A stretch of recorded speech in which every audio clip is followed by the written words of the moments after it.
I didn't learn editing from a course, because there's something about Adobe Premiere Pro that no one tells you at the start. Once you see it, you can't unsee it. You open it for the first time. Dark interface. Panels everywhere. You just sit there, mouse still, not clicking anything, because it feels like you need permission, like you're not ready yet. So you do what everyone does. You look for a tutorial. Pause. Play. Pause again, trying to follow along. Import this. Click that. Drag here. And somehow you're already behind. Now imagine this. You close the tutorial. No guidance. No steps. Just you. No movement, just a rectangle sitting there. And it feels. But instead, it's just raw footage, so you play it. Watch yourself talk.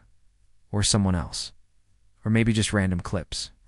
And after a few seconds, almost instinctively, you hit the blade tool. Cut. The clip splits. It's just like that. And something changes. You feel in control. Just a little, you cut again, remove a pause.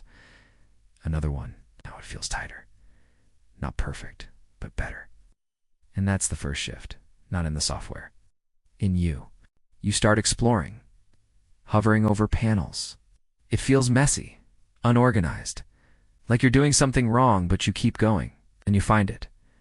Color, you drag a slider. The image changes, subtle at first, then more. Shadows deepen, highlights soften. Skin tones warm up.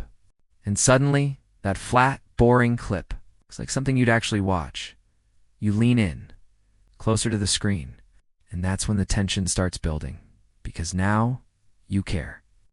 You add music, drop it under the clip, press play, and for a moment, everything aligns, cuts, sound, movement. It feels right, till it doesn't, because something is off again. Not obvious, but enough to break the flow, so you go back. Listening, watching, repeating. Time disappears. You don't notice it, not until you look up. Room darker than before. Screen brighter, eyes heavier, but you're still there, still adjusting. And then it happens. Not loudly, not dramatically, just quietly. You press play again. And this time, you don't think, you don't analyze, you just watch, and it holds you. It's from start to end. Same footage, same software, but something changed. And it wasn't the tools, it was how you saw them.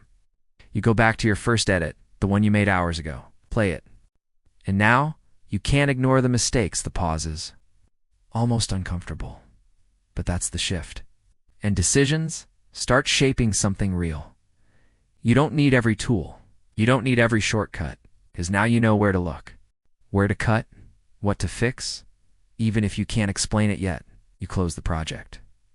Export finished. It's a file sitting there on your desktop. Small, simple, but different.